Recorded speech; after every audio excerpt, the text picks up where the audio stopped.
12 मई 2022 को human history में black hole की दूसरी इमेज सामने आई। ये ह्यूमन हिस्ट्री में खींची गई ब्लैक होल की दूसरी इमेज है। इस इमेज में आप हमारी अपनी गैलेक्सी के सेंटर में मौजूद सुपरमैसिव ब्लैक होल सजिटेरियस ए को देख सकते हैं। हमारी मिल्की वे गैलेक्सी में मौजूद सभी स्टार प्लैनेट्स, जिसमें हमारी पृथ्वी और हमारा सौर मंडल भी शामिल है, वो सभी इसी सुपरमैसिव ब्लैक होल सजिटेरियस ए को ऑर्बिट कर रहे हैं, जिसमें हमारे सन को इसका एक ऑर्बिट पूरा करने में करीब 225 से लेकर 250 मिलियन ईयर्स का समय लग जाता है। एस्ट्रोनॉमर्स के लिए सजिटेरियस ए की तस्वीर लेना काफी मुश्किल भरा था। तो आज हम देखने वाले हैं कि आखिर एस्ट्रोनॉमर्स ने कैसे सजिटेरियस ए ब्लैक होल की इमेज ली। साथ ही जानने की कोशिश करेंगे कि एस्ट्रोनॉमर्स ने सबसे पहले सजिटेरियस ए के बजाय M87 ब्लैक होल की तस्वीर क्यों ली, जबकि वो हमारी पृथ्वी से ज्यादा दूरी पर मौजूद है। 2019 में ब्लैक होल की एक ब्लर इमेज सामने आई। ये ह्यूमन हिस्ट्री में खींची गई ब्लैक होल की पहली इमेज थी। इमेज में मौजूद ब्लैक होल का नाम M87 ब्लैक होल है, जो हमारी पृथ्वी से करीब 54 मिलियन लाइट ईयर्स दूर मेसियर 87 गैलेक्सी के सेंटर में मौजूद है। पर इस इमेज पर कई सवाल उठाए गए। इसमें सबसे बड़ा सवाल तो यही था कि जब हमारी अपनी मिल्की वे गैलेक्सी के सेंटर में भी एक सुपरमैसिव ब्लैक होल सजिटेरियस ए मौजूद है, जो हमारी पृथ्वी से करीब 26,000 लाइट ईयर्स दूर है, तो हमने हमारी पृथ्वी से करीब 53 मिलियन लाइट ईयर्स दूर मौजूद M87 ब्लैक होल की पहली इमेज क्यों ली। उस समय एस्ट्रोनॉमर्स द्वारा इसके कई कारण दिए गए। इनमें सबसे बड़ा कारण ये था कि मिल्की वे गैलेक्सी के सेंटर में मौजूद सजिटेरियस ए ब्लैक होल इतना बड़ा नहीं है कि उसकी साफ इमेज ली जा सके, जबकि मेसियर 87 गैलेक्सी के सेंटर में मौजूद M87 ब्लैक होल सजिटेरियस ए से करीब 1500 गुना ज्यादा बड़ा है, जिसके कारण इसकी इमेज लेना सजिटेरियस ए के मुकाबले ज्यादा आसान है। और यही कारण था कि पहले वैज्ञानिकों ने मिल्की वे गैलेक्सी के सेंटर में मौजूद ब्लैक होल की इमेज लेने के बजाय हमसे 53 मिलियन लाइट ईयर्स दूर मौजूद M87 ब्लैक होल की तस्वीर को पहले लेना सही समझा। पर अभी कुछ समय पहले 12 मई 2022 को वैज्ञानिकों ने ब्लैक होल की एक और तस्वीर जारी की। ये हमारी अपनी मिल्की वे गैलेक्सी के सेंटर में मौजूद सजिटेरियस ए सुपरमैसिव ब्लैक होल की तस्वीर थी, जो दिखने में चाहे इतनी अट्रैक्टिव ना हो, पर एस्ट्रोनॉमर्स के लिए ये एक खुशी का पल है, क्योंकि हमने पहली बार अपने गैलेक्सी के सेंटर में मौजूद सुपरमैसिव ब्लैक होल को देख पा रहे हैं, जिसकी कल्पना कभी अल्बर्ट आइंस्टीन और स्टीफन हॉकिंग जैसे वैज्ञानिकों ने की थी, जिस पर शुरुआत में तो किसी वैज्ञानिक ने यकीन नहीं किया।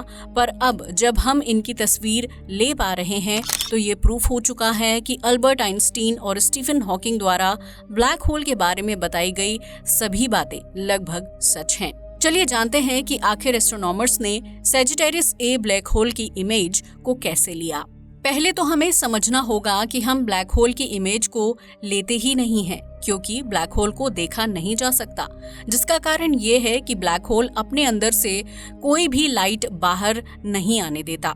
हम केवल इसके इवेंट होराइजन को ही देख सकते हैं, जहां पर बड़े बड़े धूल और गैस के बादल लगातार ब्लैक होल को बहुत ही तेजी से ऑर्बिट कर रहे होते हैं। इवेंट होराइजन के पास मौजूद इन धूल और गैस के बादलों की रफ्तार इतनी ज्यादा होती है कि उनमें मौजूद हाइड्रोजन और हीलियम गैस के एटम्स आपस में फ्रिक्शन के कारण उनसे लाइट एंड हीट एनर्जी निकलने लगती है, और इनसे निकलने वाली रेडियो वेव्स को हमारे टेलीस्कोप देख पाते हैं। वैसे सच में तो हम ब्लैक होल से आने वाली लाइट को भी नहीं देख पाते, क्योंकि हम इंसान लाइट के एक बहुत छोटे से हिस्से को ही देख सकते हैं, जिसे विजिबल लाइट स्पेक्ट्रम कहते हैं। पर ब्लैक होल से जो विजिबल लाइट आती भी है, वो भी पृथ्वी और उस ब्लैक होल के बीच मौजूद कई स्टार डस्ट, स्टार्स और प्लैनेट से टकराने के चलते पृथ्वी तक नहीं पहुंच पाती। ऐसे में वैज्ञानिक उस लाइट को कैप्चर नहीं करते, बल्कि ब्लैक होल के इवेंट होराइजन से आने वाले इलेक्ट्रोमैग्नेटिक सिग्नल्स को कैप्चर करते हैं। ये रेडियो सिग्नल आसानी से पृथ्वी तक पहुंच पाते हैं, पर इन्हें कैप्चर करना भी कोई साधारण बात नहीं है। किसी ब्लैक होल की रियल इमेज लेने के लिए हमें एक पृथ्वी के आकार के टेलीस्कोप की आवश्यकता थी। जैसा कि हम जानते हैं कि अभी हम इंसान इतने एडवांस नहीं हुए हैं कि हम पृथ्वी के आकार जितना कोई टेलीस्कोप बना सकें। इसीलिए वैज्ञानिकों ने एक तरकीब लगाई और पृथ्वी पर अलग अलग जगह पर मौजूद करीब 6 बड़े रेडियो टेलीस्कोप्स का एक नेटवर्क बनाया और इस टेलीस्कोप को इवेंट होराइजन टेलीस्कोप का नाम दिया गया। इसी टेलीस्कोप की मदद से हमने 2019 में ह्यूमन हिस्ट्री की पहली M87 ब्लैक होल की तस्वीर ली थी और अब 2022 में ली गई सजिटेरियस ए की इमेज भी इवेंट होराइजन के द्वारा ली गई है। दोस्तों, वैज्ञानिकों के लिए सजिटेरियस ई की तस्वीर लेना काफी चुनौतीपूर्ण रहा, क्योंकि सजिटेरियस ए के चारों ओर काफी तेजी से स्टार एंड ऑब्जेक्ट्स की मूवमेंट देखी जाती है, जिसके कारण इसके पृथ्वी तक आने वाले रेडियो सिग्नल्स में काफी ज्यादा वेरिएशन पैदा होता है। यही कारण है कि इतने एडवांस रेडियो टेलीस्कोप और सुपर कंप्यूटर के इस्तेमाल के बावजूद हम सजिटेरियस ए ब्लैक होल की ब्लर इमेज ही ले पाए हैं। सजिटेरियस ए ब्लैक होल की इस इमेज के डेटा को प्रोसेस करने में 5 साल लगे हैं। आपको जानकर हैरानी होगी कि एस्ट्रोनॉमर्स द्वारा सजिटेरियस ए ब्लैक होल इमेज के लिए इवेंट होराइजन टेलीस्कोप ने रेडियो सिग्नल्स का डेटा 2017 में ही ले लिया था। यानी हमारे पास 2017 से ही इस इमेज का सारा डेटा मौजूद था, पर ये डेटा इतना ज्यादा कॉम्प्लेक्स था कि इसे प्रोसेस कर पाना किसी नॉर्मल कंप्यूटर के लिए लगभग इम्पॉसिबल था। इसलिए इस डेटा को कई सारे बड़े सुपर कंप्यूटर के द्वारा प्रोसेस किया गया।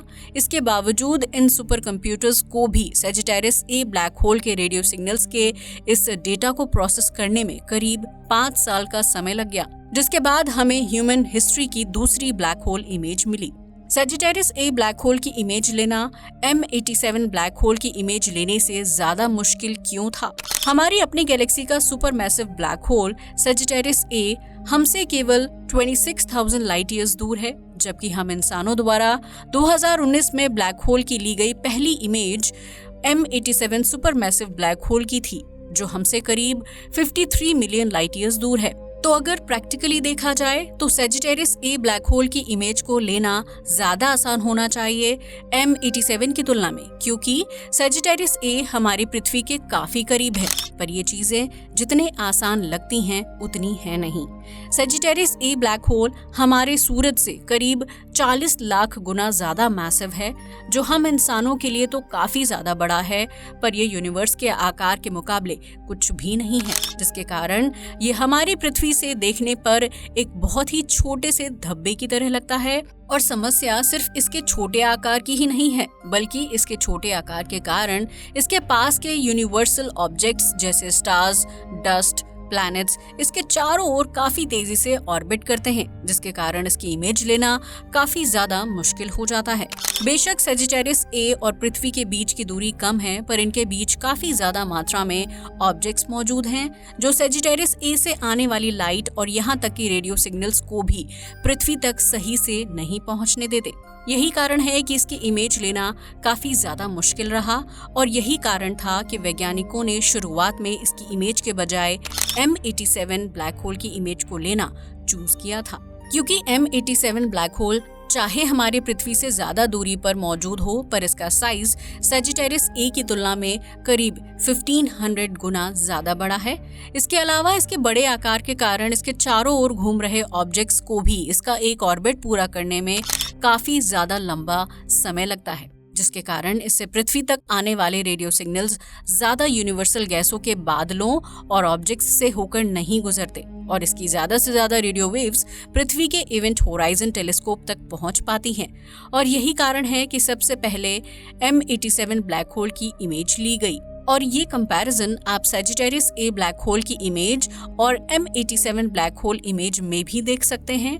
अगर आप इन दोनों को साइड में रखकर ध्यान से देखेंगे तो आपको दिखेगा कि आज से 3 साल पहले ली गई M87 ब्लैक होल की पहली इमेज आज 2022 में ली गई सजिटेरियस ए ब्लैक होल की इमेज के कंपैरिजन में काफी ज्यादा साफ है, और सजिटेरियस ए ब्लैक होल की इमेज काफी ज्यादा ब्लर है।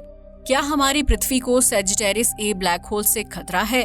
तो इसमें खतरे वाली कोई बात नहीं है, क्योंकि सजिटेरियस ए ब्लैक होल और हमारी पृथ्वी के बीच की दूरी काफी ज्यादा है। और जैसा कि हम जानते हैं कि जब तक कोई ऑब्जेक्ट ब्लैक होल के इवेंट होराइजन को पार नहीं करता, तब तक ब्लैक होल की ग्रेविटी उसी तरह काम करती है जैसे किसी स्टार की ग्रेविटी किसी प्लैनेट पर करती है। और यही कारण है कि हमारे गैलेक्सी के सेंटर में मौजूद सजिटेरियस ए ब्लैक होल की ग्रेविटी के कारण हमारी गैलेक्सी में मौजूद सभी ऑब्जेक्ट्स लगातार ऑर्बिट करते रहते हैं, यानी किसी गैलेक्सी के लिए एक सुपरमैसिव ब्लैक होल उसी तरह है जैसे किसी सोलर सिस्टम में मौजूद कोई स्टार। तो दोस्तों आज के लिए बस इतना ही। वीडियो अच्छा लगा हो तो इसे लाइक और शेयर करें, साथ ही हमारे चैनल को भी सब्सक्राइब करें। Till then stay tuned.